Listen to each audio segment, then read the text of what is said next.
All right, now we will cover the fate of pyruvate. Once we've used glycolysis to take the fuel or energy that we had in the carbohydrates, and we've created a molecule of pyruvate, right? So we've created two molecules of pyruvate from every glucose. Now this pyruvate has a fate. There's something in which this pyruvate will finally go, right? So there are two fates of pyruvate. If we have enough oxygen, this pyruvate will go into the TCA cycle, right? So it will go directly in the mitochondria and it will do further things over there. But if there's not enough oxygen present in the body, this will go into the lactate pathway. So whenever we don't have enough oxygen, that pyruvate goes into the lactate pathway. And if we have oxygen, then our pyruvate will go into the TCA cycle. Now the pyruvate, when it has to go into the TCA cycle, it has to go through this big complex enzyme called pyruvate dehydrogenase. The pyruvate dehydrogenase is a big complex enzyme, and it basically takes pyruvate and converts it into acetyl CoA. And that acetyl CoA will then be attached to oxaloacetate to make citrate, and that will begin the TCA cycle. So pyruvate itself is not part of the TCA cycle. It is the mid step, right? So it must first be converted into acetyl CoA before it can move into the TCA cycle. Until and unless the pyruvate is not converted into acetyl CoA, it cannot move into the TCA cycle. I hope that is clear. Now, step one of the pyruvate fate. Okay, so the first step after glycolysis, the pyruvate I told you has two possible fates. It will either go into the lactate pathway or it will go into the TCA cycle, right?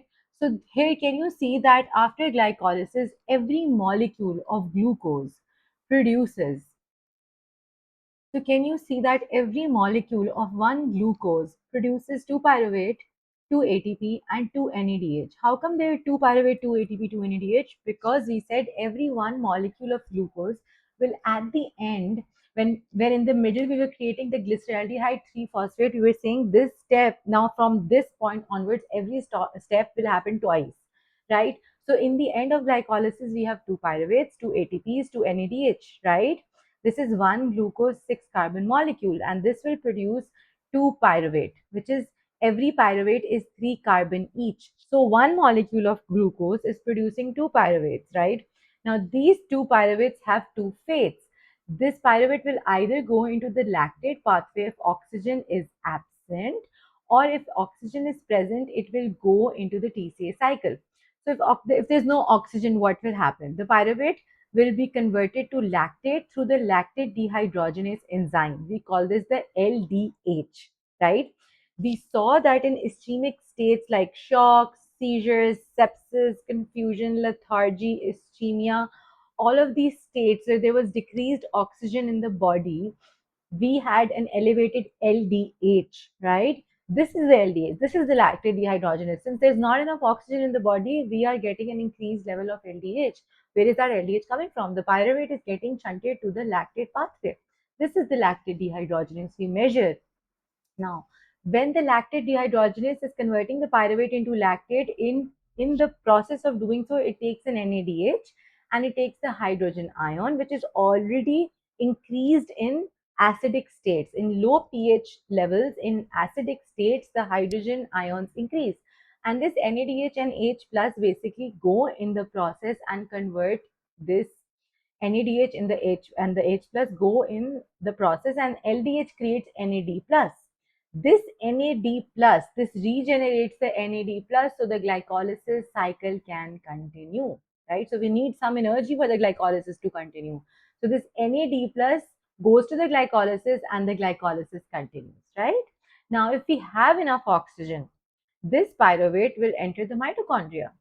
And inside the mitochondria, the TCA cycle will happen. This is where the TCA cycle occurs, leading to ATP production, right? But for the TCA cycle, we must convert the pyruvate into acetyl CoA. Unless the pyruvate is not converted to acetyl CoA, it cannot enter the TCA cycle. We will see that later on, okay? So the pyruvate is a 3 carbon molecule and the glucose is a 6 carbon molecule. So every glucose molecule will produce 2 molecules of pyruvate, and their fates are determined by how much oxygen there is in the body. So you can see the glucose molecule here, and then we have two pyruvate molecules, 3 carbon each. And the summary is that whenever you do glycolysis to produce two pyruvates, you get two ATPs, two NADHs, right? So there are two possible fates. You'll either go to the lactate pathway and produce this NAD plus here, or you will go to mitochondria if there's enough oxygen present, and the TCA cycle will happen, which will give you enough ATP. Pyruvate is a key junction between aerobic and anaerobic metabolism, right? Pyruvate is the step at which we define whether lactate pathway will happen or the TCA cycle will happen. Moving on. Now, step two is the pyruvate dehydrogenase complex. The pyruvate dehydrogenase complex, as you can already see from the picture, is huge, right? It's really big, right? So inside the mitochondrial matrix, we had enough oxygen, so we went right inside the pyruvate dehydrogenase complex, which was present in the mitochondrial matrix. How did we get in the mitochondrial matrix? Because we had enough oxygen in the body. There was oxygen in the body, so pyruvate decided, oh wow, let me go into the mitochondria and let me go to the pyruvate dehydrogenase complex. So inside the mitochondrial matrix, you have the pyruvate, which was the 3 carbon molecule. This went into the pyruvate dehydrogenase complex. I think I've said this pyruvate dehydrogenase complex for the like 10th time in one sentence. I'm sorry if you guys are fed up of the word. Anyways, I'll call it PDH now. Okay. So the pyruvate 3 carbon molecule goes, which is coming from the glycolysis, goes into the PDH complex, and this is basically further on converted into acetyl CoA. Remember that the acetyl CoA is a 2 carbon molecule. Since it's a 2 carbon molecule, one carbon has to be released, and that carbon is released in the form of carbon dioxide. So first carbon dioxide is released, this one carbon is removed because see, our pyruvate was a 3 carbon molecule and acetyl CoA is a 2 carbon molecule. So one carbon has to be released, and that one carbon being released is your carbon dioxide molecule. In this process, we are forming NADH, right? The NAD plus was used to, and then it was converted into NADH. Electrons are removed from pyruvate and captured by the NAD plus. Okay. Now, what happens in this reaction basically? First step, carbon dioxide is released because the pyruvate is a 3 carbon molecule and the acetyl CoA is a 2 carbon molecule. So one carbon has to go to carbon dioxide.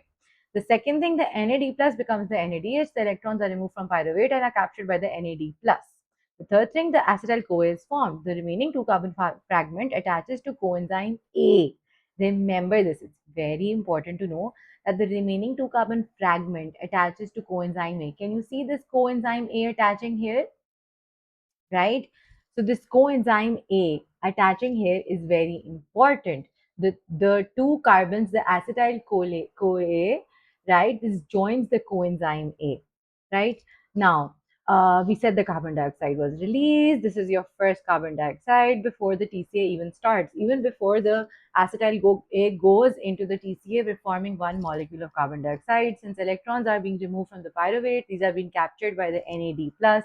By the way, this NADH that you're forming even before the TCA cycle starts, where does it go? This NADH basically later produces ATP in the electron transport chain. Remember that this NADH formed before the TCA cycle even starts, it goes into the electron transport chain to produce ATP.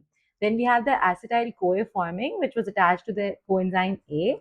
Right now, the net reaction of the pyruvate is getting acetyl CoA, which is uh, attached to the coenzyme A, and you're getting NAD plus, which is converted to the NADH, which goes later into the electron transport chain, and getting a molecule of carbon dioxide. The exams love this. The exams love that you should know that you need pyruvate, you need coenzyme A, and you need NAD plus to create this reaction. And you're supposed to get acetyl CoA out of it, you're supposed to get carbon dioxide out of it, and you're supposed to get NADH out of it, and this NADH goes into the electron transport chain. The exams love asking this question. Now, the exams also love asking you clinical correlates of the pyruvate dehydrogenase complex. I cannot emphasize on this enough how much the enzymes love your pyruvate dehydrogenase complex, how much the examiners love asking about this, even though I agree that it's not a very charming topic. So I tried to create the AI slides from the topic. I try to make them as colorful and as like imaginary as possible. My credits weren't enough, so I just tried to do the best, guys.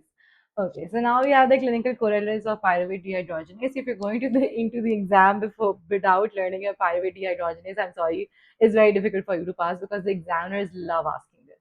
Now, the pyruvate dehydrogenase complex is related to vitamin deficiency. Why? Because the pyruvate dehydrogenase requires five cofactors to function.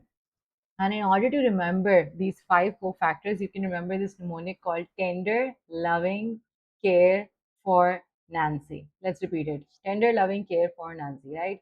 So the pyruvate was going in this PDH complex and it was giving you acetyl CoA. I'm not going to repeat what I said on this last slide. I think you guys will just lose me here. So five cofactors are needed for the PDH complex to function normally, right? Can you see how AI has done all these colors differently for all these factors? I love AI, guys. Okay, so T is for thiamine pyrophosphate, right? So thiamine pyrophosphate is your vitamin B1, right? So thiamine pyrophosphate is your vitamin B1. The first thing that the pyruvate dehydrogenase complex need is your cofactor thiamine pyrophosphate, which needs vitamin B1, right?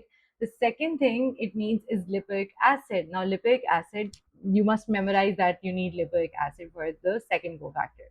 The third cofactor is the coenzyme A, and the coenzyme A is coming from vitamin B5. Just memorize this. Coenzyme A is coming from vitamin B5. Then the fourth cofactor is FAD, right? So you can remember like it's a fad to have PDH complex, like cool people have it, people who are functioning have it. So it's a fad, right? So fad comes from vitamin B2. I don't know if that will stick with you, but just remember fad comes from B2 and NAD plus comes from vitamin B3. Let's just go over these again. Thiamine pyrophosphate comes from vitamin B1. The lipoic acid is on its own. Coenzyme A comes from vitamin B5, FAD comes from B2, and NAD plus comes from vitamin B3. These are very, very important. Deficiency of these vitamins can impair the PDH activity, which leads to increased pyruvate and lactic acid, which will lead to increased lactic acidosis. Obviously, if the PDH complex is not working, the pyruvate is going to be shunted to the lactate pathway, right? If the pyruvate is shunted to the lactate pathway, you'll have an increase in pyruvate and lactic acid, and that's going to lead to lactic acidosis, right? This is seen in malnutrition, alcoholism, and genetic disorders. You must memorize these. Even like the AI cannot get enough of saying how much you need to memorize this pyruvate dehydrogenase complex. Okay, moving on to the thiamine vitamin B1 deficiency. This is our first cofactor. Without B1, the PDH cannot function. So pyruvate was basically your three carbon molecule. It was going into the PDH complex to be created into lactate. But if you don't have enough vitamin B1, the PDH cannot function because there's a thiamine deficiency. Result is in lactic acidosis. This is seen as like alcoholism, malnutrition, bariatric surgery, and hyperemesis gravidarum, right? There's a USMLE association is here. Always give thiamine before glucose in chronic alcohol users. This is very, very important. Always give thiamine before glucose in chronic alcohol abusers. Why? Because it prevents worsening lactic acidosis. If you don't give thiamine and you give glucose, what's going to happen? That glucose is quickly going to be shunted into the lactate pathway and it's going to worsen the lactic acidosis. So you always give thiamine first and then you give glucose in alcoholic people, right? You avoid precipitating the Wernicke encephalopathy. This is very, very tested, guys. Like I cannot stress enough how much this is tested. Then you have the third thing, which is your pyruvate dehydrogenase deficiency. This is extremely, extremely high. Sometimes you just have a pyruvate dehydrogenase deficiency in itself. The enzyme itself is deficient. This is usually X-linked, and what happens is the PDH doesn't really work. And if the pyruvate dehydrogenase complex itself is deficient, the pyruvate gets shunted into the lactate pathway. The result is basically a lactic acidosis since the beginning of life, and that leads to developmental delay, hypotonia, neurologic dysfunction, elevated blood lactate. So your entire body has this crazy, crazy lactic acidosis pattern, and that's going to function with the brain, with the heart, with the skeletal muscles, with everything that needs glucose right away, right? Your brain, your skeletal muscles, your RBCs, right? Okay, so the treatment is to give a ketogenic diet. You give a high fat, low carb diet, so there's not enough glucose that will be shunted into the lactate pathway. Thiamine supplementation may also help in some cases. And why ketogenic? Why give a ketogenic diet to these people? Because fat metabolism produces acetyl CoA directly. It bypasses the pyruvate dehydrogenase complex, right? So the fats directly go into the acetyl CoA and it enters TCA cycle, and there is no pyruvate dehydrogenase complex even needed. So there is no pyruvate needed, and directly the fatty acids go into the acetyl CoA, and the acetyl CoA can enter the TCA cycle. That's why we give a ketogenic diet in pyruvate dehydrogenase deficiency. And by the way, this is always X-linked. The exams love asking these X-linked diseases. Then we have the arsenic poisoning. I've already mentioned the arsenic poisoning in the glycolysis chapter. This is a classic USMLE question. Arsenic inhibits the key dehydrogenase enzymes in energy metabolism, right? So I told you arsenate was binding in the we saw arsenic in the glycolysis pathway also, right? In glycolysis, if you guys remember, the arsenate affects glycolysis, which is basically the AS5 plus molecule. It was also affecting glycolysis where the glyceraldehyde 3 phosphate was becoming the 1,3 bisphosphoglycerate using the GAPDH enzyme. And this reaction normally was using the NAD plus and the inorganic phosphate. Instead, what arsenate does, it replaces the phosphate. So instead of making the 1,3 bisphosphoglycerate, the cell makes an unstable compound. And what was that doing? The consequence was that the pathway skips the phosphoglycerate kinase step 7, which is where the ATP is normally produced. There's no ATP produced at step 7, and then you get less ATP from glycolysis, and there was energy depletion. So arsenate was participating in glycolysis, and the arsenite, which is the AS3 plus molecule, that is participating in your arsenic poisoning in this pyruvic dehydrogenase complex thing, right? So this arsenite basically affects your pyruvate dehydrogenase complex, and it also affects your alpha ketoglutarate dehydrogenase. We will see this alpha ketoglutarate dehydrogenase later in the TCA cycle, right? It's basically a branch chain alpha keto acid dehydrogenase, right? We'll see this later on. But what happens is the arsenite binds the sulfhydryl SH group. You know, there's this SH group, we call this the sulfhydryl group on the reduced lipoic acid. So this SH group that the AI has not created very well, there should be an SH here instead of an SS. So the SH group on the reduced lipoic acid, that's where the arsenite binds, right? So the arsenite binds through lipoic acid. This is one of the PDH cofactors, right? The pyruvate cannot become acetyl CoA because of this. And what happens is, since the pyruvate cannot become acetyl CoA because the SH group on the reduced lipoic acid is bound down, and the lipoic acid was needed for the pyruvate dehydrogenase complex, so that lipoic acid part is inhibited. The normal pyruvate dehydrogenase complex has that lipoic acid, but with arsenite, that lipoic acid part is bound by the arsenite. So what happened is this pyruvate basically accumulates. Since the pyruvate accumulates, the arsenic has bound down the lipoic acid. The PDH is inhibited. There is too much pyruvate that is not going into the pyruvate dehydrogenase. So what happens is this pyruvate accumulates and goes into the lactate pathway, and you get lactic acidosis as a result. This occurs after glycolysis, not during glycolysis. So the AS3 plus molecule inhibits this pyruvate pathway, this pyruvate dehydrogenase, because it binds to the lipoic acid. But the other one, the AS5 plus affects glycolysis. This is something that you should know. Clinical features of arsenic poisoning is garlic breath, right? This is something you can remember. The rest of them, I don't think they're very specific that you can really remember. Okay, so the treatment, remember the treatment is dimercaprol and succimer. They ask this on exams, by the way. The treatment is dimercaprol and succinyl, succimer, depending on the arsenic form and the clinical scenario. So just remember this, depending on the arsenic form and the clinical scenario, we give dimercaprol and succimer, right? So BDH block, less acetyl CoA, less ATP, lactic acidosis, correct? I think this was a good slide, guys. Okay, step 3. Now we've created the acetyl CoA, right? The normal acetyl CoA is made. Now it needs to meet the oxaloacetate, right? So we're using the acetyl CoA, and we're making it go on a blind date with oxaloacetate, right? Both of them are going on a blind date. The blind date spot is citrate synthase. So there's a restaurant called citrate synthase And acetyl-CoA and oxaloacetate will go to citrate synthase. They will sit and dine together, and hopefully they will like each other, and then they will create citrate, right? Citrate is the name of our couple that was made from acetyl-CoA and oxaloacetate. Anyways, acetyl-CoA is two carbon compound, oxaloacetate is a four carbon compound. Acetyl-CoA comes from the pyruvate via the pyruvate dehydrogenase complex, and the oxaloacetate is a four carbon compound which is already present in the mitochondrial matrix. Both of them, through the citrate synthase pathway, go and create the citrate, which is the first compound of the TCA cycle. This is where the TCA cycle starts. Okay, so when I do my TCA cycle video, this is where I'm going to start from. So the citrate, this is a six carbon compound. This is the first compound of the TCA cycle. Now, why is oxaloacetate already there? Why is this oxaloacetate compound already there? This is a very common question. Where did this oxaloacetate compound come from? Think of the oxaloacetate as the starting platform that is continuously regenerated. Whenever acetyl-CoA arrives, it combines with oxaloacetate and the cycle runs. Oxaloacetate is regenerated.